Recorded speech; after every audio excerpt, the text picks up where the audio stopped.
Hello friends, ಇವತ್ತಿನ ನನ್ನ video ಒಂದು ರಿಕ್ವೆಸ್ಟೆಡ್ ವಿಡಿಯೋ.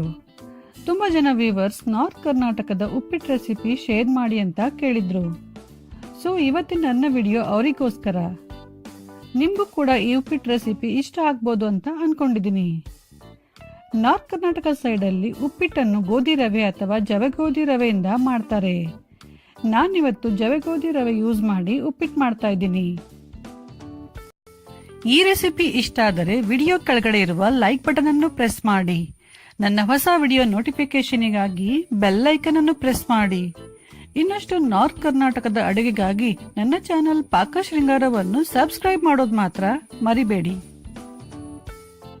ಉಪ್ಪಿಟ್ಟು ಮಾಡಲು ಬೇಕಾಗುವ ಸಾಮಗ್ರಿಗಳು: ಜವೆಗೋಧಿ ರವೆ, ಕಟ್ ಮಾಡಿದ ಈರುಳ್ಳಿ, ಕಟ್ ಮಾಡಿದ ಹಸಿಮೆಣಸಿನಕಾಯಿ, ಕಡಲೆಬೇಳೆ, ಉದ್ದಿನಬೇಳೆ, ಶೇಂಗಾ, ಎಣ್ಣೆ, ಸಾಸಿವೆ, ಜೀರಿಗೆ, ಕರಿಬೇವು, ಇಂಗು, ಅರಿಶಿನ, ಉಪ್ಪು, ಸಕ್ಕರೆ ಮತ್ತು ನಿಂಬೆ ರಸ.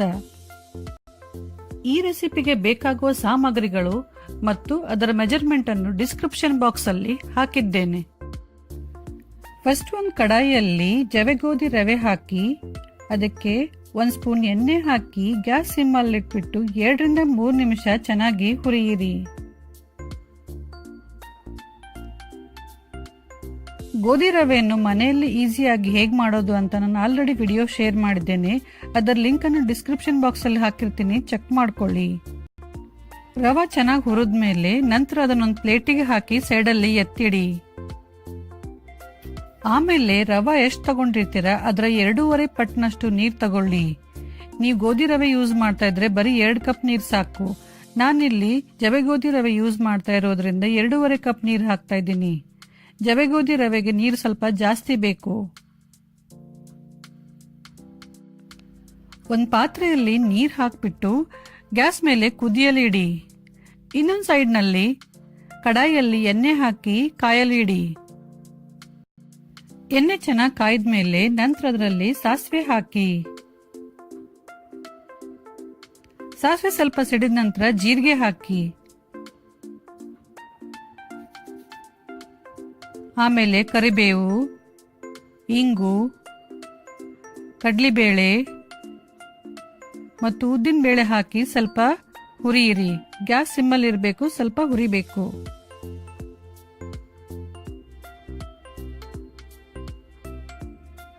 ನಂತರ ಹಸಿ ಮೆಣಸಿನಕಾಯಿ ಹಾಕಿ ಮತ್ತೆ ಸ್ವಲ್ಪ ಹುರಿಯಿರಿ.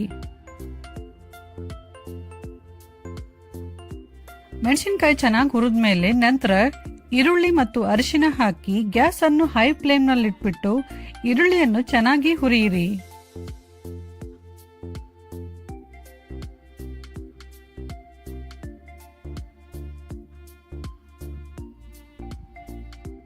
ಈರುಳ್ಳಿ ಚೆನ್ನಾಗಿ ಹುರಿದ ನಂತರ ಪಕ್ಕದಲ್ಲಿ ಕುದಿಯಲು ಇಟ್ಟಿರುವ ನೀರನ್ನು ಇದಕ್ಕೆ ಹಾಕಿ.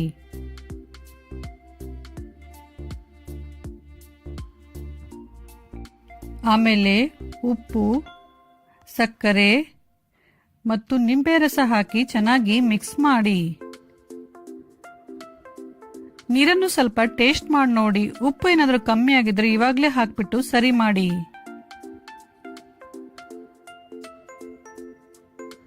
ಸಾರಿ ಫ್ರೆಂಡ್ಸ್, ನಾನು ಒಗ್ಗರಣೆಯಲ್ಲಿ ಶೇಂಗಾ ಹಾಕೋದನ್ನು ಮರೆತುಬಿಟ್ಟಿದ್ದೆ. ಕಡಲೆಬೇಳೆ ಮತ್ತು ಉದ್ದಿನಬೇಳೆ ಹಾಕುವಾಗ್ಲೇನೆ ಶೇಂಗಾ ಕೂಡ ಹಾಕಬೇಕು. ನೀರು ಕುದಿಯಲು ಸ್ಟಾರ್ಟ್ ಆದ್ಮೇಲೆ ಮುಂಚೆ ಹುರಿದಿಟ್ಟ ರವೆ ಹಾಕಿ. ರವೆ ಹಾಕಿದ ತಕ್ಷಣ ಗ್ಯಾಸ್ ಅನ್ನು ಸಿಮ್ಮಲ್ಲಿಡಿ. ಚೆನ್ನಾಗಿ ಮಿಕ್ಸ್ ಮಾಡಿ ನಂತರ ಒಂದು ಪ್ಲೇಟ್ ಮುಚ್ಚಿ 2 ನಿಮಿಷ ಬೇಯಿಸಿ.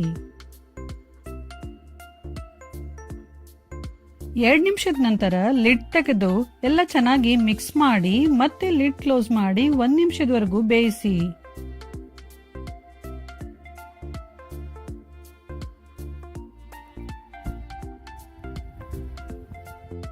ಒಂದು ನಿಮಿಷ ಆಗಿದೆ. ಇವಾಗ ಲಿಡ್ ಓಪನ್ ಮಾಡೋಣ.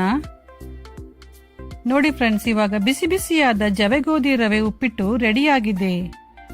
ಇದಕ್ಕೆ ತುಪ್ಪ ಹಾಕಿ ಉಪ್ಪಿನಕಾಯಿ ಜೊತೆ ಸರ್ವ್ ಮಾಡಿ. ಸೊ ಫ್ರೆಂಡ್ಸ್, ಈಗ ಬಿಸಿ ಬಿಸಿಯಾದ ಉಪ್ಪಿಟ್ಟು ರೆಡಿ ಆಗಿದೆ. ಈ ರೆಸಿಪಿ ನಿಮ್ಮೆಲ್ರಿಗೂ ಇಷ್ಟ ಆಗಿದೆ ಅನ್ಕೊಂಡಿನಿ. ಇಷ್ಟ ಆದ್ರೆ ದಯವಿಟ್ಟು ಲೈಕ್ ಮಾಡಿ, ಶೇರ್ ಮಾಡಿ, ಕಮೆಂಟ್ ಮಾಡಿ ಹಾಗೂ ನನ್ನ ಚಾನಲ್ ಪಾಕ ಶೃಂಗಾರವನ್ನು ಸಬ್ಸ್ಕ್ರೈಬ್ ಮಾಡೋದು ಮಾತ್ರ ಮರಿಬೇಡಿ. Thank you.